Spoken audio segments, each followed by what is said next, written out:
The Godzilla Kong the New Empire marketing is just kicked into high gear, and there are TV spots everywhere. I wouldn't be surprised if by the time you see this, there's like 2 or 3 more. With that out of the way, hello everybody! So, today, welcome back to my MonsterVerse-A-Thon. Episode 3, we're going to be covering Godzilla, King of the Monsters. Okay guys, I am very sorry. I had just recorded the entire recap of the movie, but I accidentally deleted the video. And I don't have the energy to do it again, so I'm not going to be recapping this one, I'm sorry. So, let's just go into my review.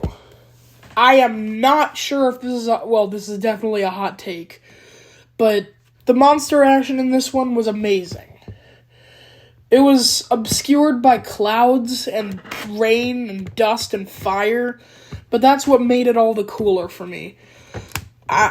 You could actually see it happening this time, unlike Godzilla 2014, where they constantly cut away. This time, you could see what's happening. And I know you could argue that they did cut away to the humans, but they cut away to the humans who were actively in the fight zone. So you could still see what was going on, and it gave it a sense of, it made it feel personal, because we were down with the people, while the monsters were fighting up above.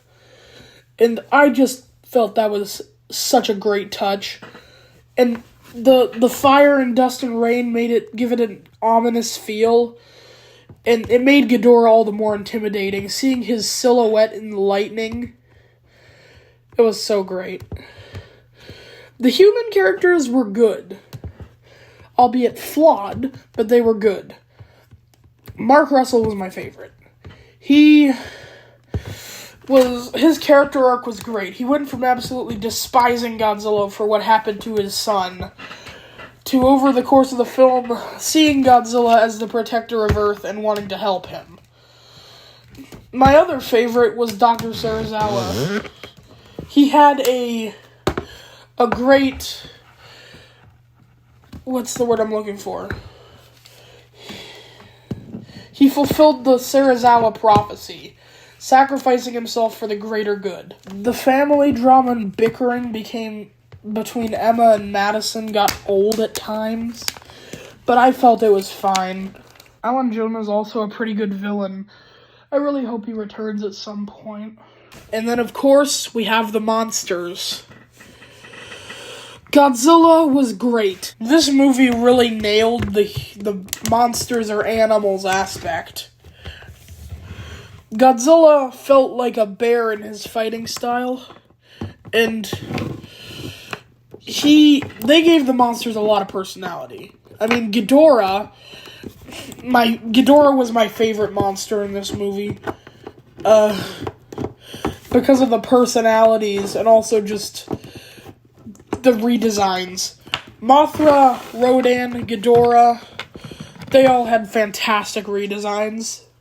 They still retained their classic look, but they were just so distinct and awesome, and they were just so great.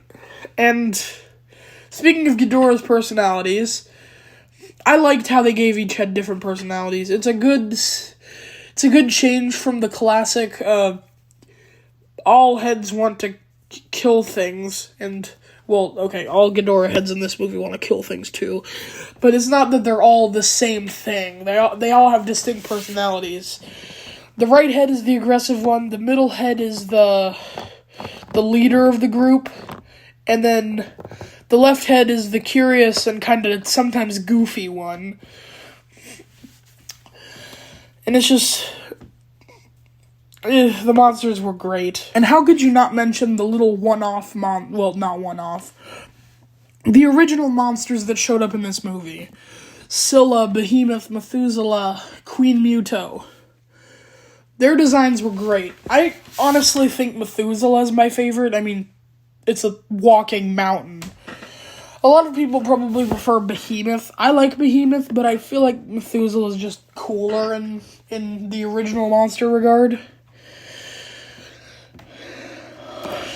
Oh, and of course, we can't mention this movie without bringing up Bear McCreary's awesome score. He brought back the classic Mothra and Godzilla themes, and he made some solid Ghidorah and Rodan themes. He pioneered Ifukube's themes and made some amazing original themes. Mothra's remix theme was great. The classic Godzilla theme was amazing. Ghidorah's new theme was really cool. It really fit him, how alien he feels, with all the evilness. Okay. Another thing I also liked was how apocalyptic it felt. Ghidorah's storms really made it seem like Ghidorah was an issue. This movie is just great. However, there are some things that I want to mention that I didn't necessarily like, so let's get into that. So first of all, the humor fell flat sometimes. It's kind of like the Marvel movies. The humor is funny on your first watch, but the other times you're kind of just sitting there with a straight face as the jokes go by. There were some jokes in this movie that I really like, such as why don't we bring him in for a beer joke with Godzilla, but others just kind of fell flat. And then there was how they just annihilated Vivian Graham.